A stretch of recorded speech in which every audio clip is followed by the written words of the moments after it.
You and I have different memories of the first time we met. What is your memory of the first time we met? Because I think we remember. Well, I remember meeting you outside the little Episcopalian church on the wall there when Katz had me going around campus and she was taking pictures But you of me. But you don't remember when Meg came up, when Meg brought me in. no, I don't remember that. And what do you remember about the Katz taking pictures on the wall? Oh gosh, I remember you were barefoot and loud, and you said something to the effect of, "We'll show this to our children someday." And what was your reaction when you heard that? I was completely enamored. Are you kidding? Yeah.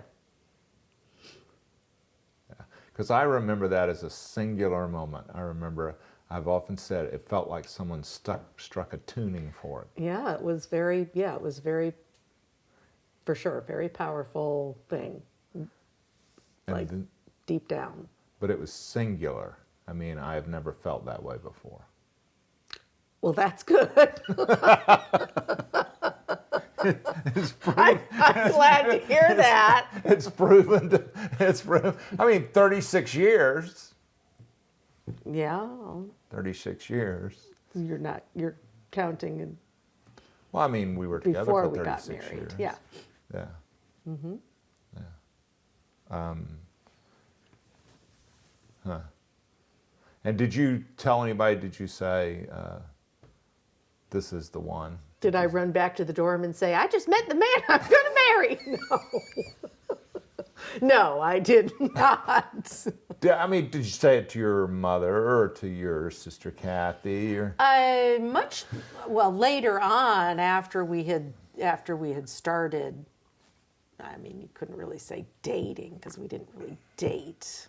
I mean, we sort of did, but I remember being home over either Thanksgiving or Christmas. I have a pretty clear memory of washing dishes in my mom's kitchen and telling her about you and telling her that it had never felt so right before, that was the best way that I could describe it, was that it just felt right. And what I'm often wondering is whether lots of different things, personality traits, everything else, whether it's nature, nurture, or individual choice. Your parents never divorced. No. My mom and dad never divorced till death did them part. Mm-hmm. Your mother never remarried. Well, it would have been very late in life, but I mean, people do. Well, yeah, I mean. But my biological mother and father split up, got back together, split up, got back together, and my biological brother and sister have been divorced, and Esther's been divorced twice. And so what I'm wondering is, when you have that information, do you think that we were monogamous because as individuals we chose to be, because we had that pattern by our parents, or because genetically some people are more predisposed to be? I have no idea. I mean, I certainly can't speak for genetics. I don't know. I think that, I mean, strictly speaking for myself, I think it has to do with having a more realistic idea of what marriage is, that it's not a fairy tale, that it's real life can be messy and people can fight and argue and still love one another afterwards. And, I think that I did not have that fairy tale idea of what a relationship would be. And Where do you think you got the idea that it's not a fairy tale?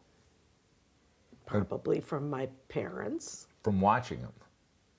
Well, watching and talking. My mother was a feminist, despite the fact, just like me, she was a stay-at-home mom. But she was, And just like your daughters. and my daughters are feminists. Yes, she did not raise me to think of myself as a little princess who would only find happiness through a man or anything like that. Or as an appendage to some man. Right, true, yeah. I mean, even though, and we can talk about this, your parents were the traditional man brings home the paycheck, woman stays home and cooks and takes care of the kids. And everything else. And, well, I mean, she had a maid. My mother? For a while. No, my She had a mother never had a housekeeper. maid. She had a housekeeper. No, sweetheart. For a while.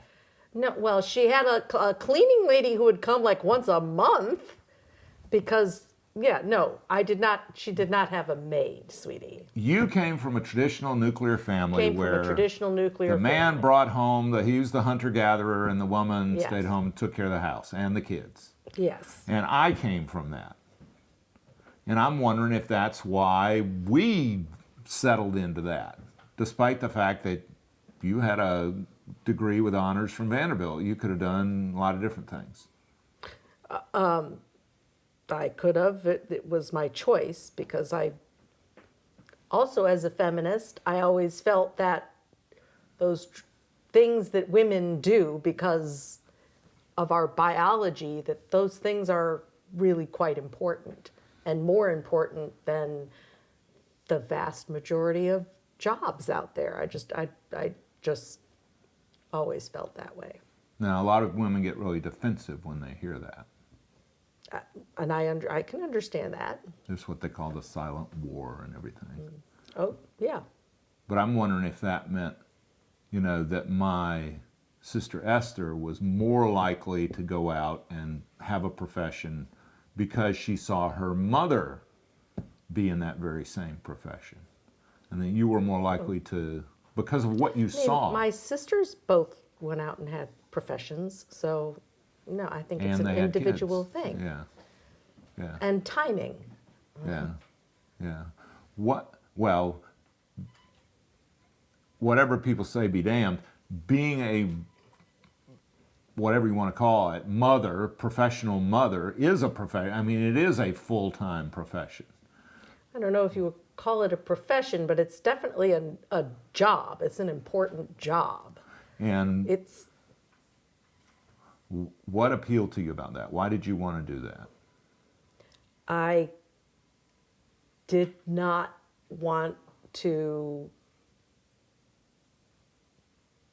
not be the one seeing my kids through all of their, well, everything. The first steps. I mean, I saw that happen to friends who were extremely conflicted about it, and I had a friend at my very first job who I watched her. She had the most ideal childcare arrangement you could possibly imagine, and she would still come in and cry because she wasn't able to be there when her baby, rolled over for the first time, or the first time that he said a word and she wasn't there, and it was torture for her.